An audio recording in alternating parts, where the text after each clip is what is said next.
Ang tagal ni Joseph. Good morning, Miss Red. Good morning! Sorry na late ako. Late kasi ako na-advise na pinapapasok pala ako today. Okay lang. Sorry ha. May ganap pa si Kevin ngayon ni Jowa, kaya... Sarap ako. Ito nga pala yung na-collection natin ngayong araw, ha? Iyan sila lahat. Bibilangin ko sa harapan mo. 1, 2, 3, 4, 5, 6, 7, 8, 9, 10, 11, 12, 13, 14, 15, 16, 17,100. Paano? Mauna na ako sa'yo. Sige, ingat. Bye! Bye, Seth!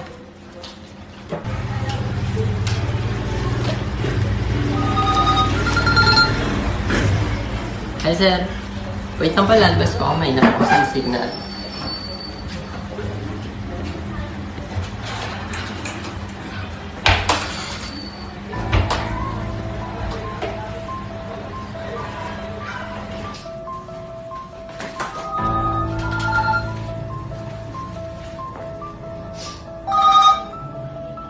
Lube?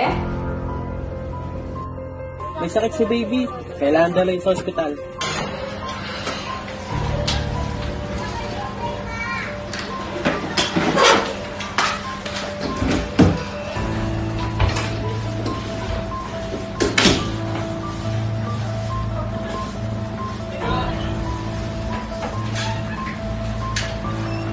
Hi, Miss Charlotte. Punta ka pala. Pupunin ko lang yung kape ng tinapla para kay Seth. Okay po.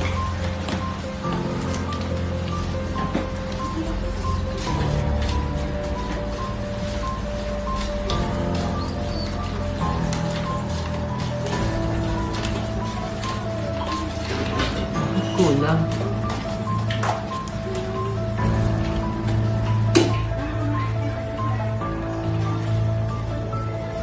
Sir, tulo ko lang yung coffee niyo po. Hi, Miss Charlotte. Thank you. Mukhang masarap pa. Ang bango. The best ka talaga magtinda ng kape, Miss Charlotte.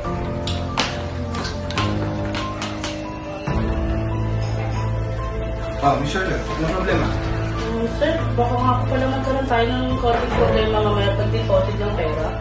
Bakit tayo magkakaroon ng problema sa pag-deposit ng pera? Sir. Yes. Wala po yung cash na hawak ko. Paano nangyari? Lumabas lang po ako sa gate kanina dahil tumawag po kayo. Pagbalik ko po, kulang na po. Na-endorse naman po ito sa akin ni Miss Rich kanina. Kompleto na po.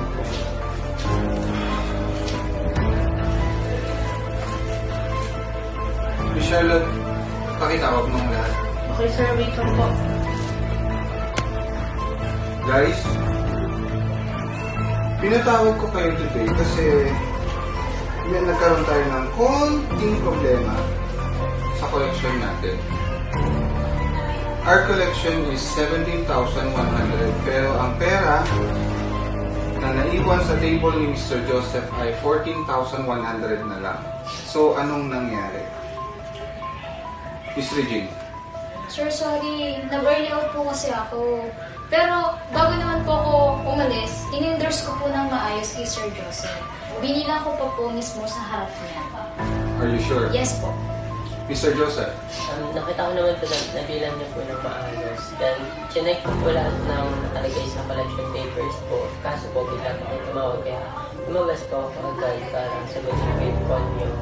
Kaso pagbalik ko po, nagkulang na po yung cash. May ibang tao ba sa office that time na nakita mo? Kung naabutan ko lang po si Miss Charlotte na po. Miss Charlotte? Sir, pumunta po ako sa office nila para kunin lang po yung pinatipan yung coffee. After nun, bumalik po ako dito. Tsaka sir, alam niyo naman, hindi ko naman titirahin yung tiwala dito lang sa pera. Okay. Mukhang wala nga amin sa inyo, pero hindi mapupulangan ng pera sa table ni Mr. Joseph na walang kukuha. Sorry sir, ako po yung respect ko kasi yung anak ko eh. Kailangan ko po ipaggamot. Kaya ako po nagawa yun. Sorry. Miss Regine, Miss Joseph, Miss Charlotte, iwan niyo muna kami.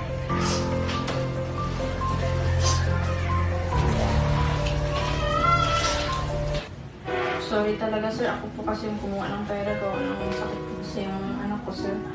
Kaya ako po nagawa yun. Sorry po sir.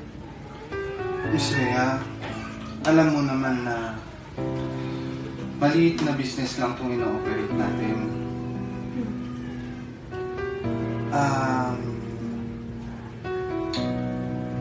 Alam ko rin na maliit lang din ang sinasahod mo dito as a maintenance. Kaya napagdesisyonan ko, nabigyan kita ng choice. Kung gusto mong maghanap ng ibang opportunity o mag-stay dito sa maliit na business natin. Gusto ko mag-stay dito sir kasi matagal na naman po yung mga pagsasama natin. Sorry po talaga sir. Nagawa ko lang naman po yun kasi kailangan ko dalhin yung anak ko sa hospital. Kaya ko po nagawa na kunin po yung pera. So you're staying. Oh, Okay. Regarding with your child, ang business natin ay hindi masyadong mayaman. Ngayon, pwede kitang pahiramin sa personal kong pera para pampagamot ng anak mo. talaga sir. Maraming salamat po sa kabila po ng mga ginawa ko is tinutulungan niyo pa rin po. Thank you sir. Wala yun. Kumalma ka na ha. Oh, maraming Huwag salamat. mo nang uulitin yun. Oh, sorry po talaga.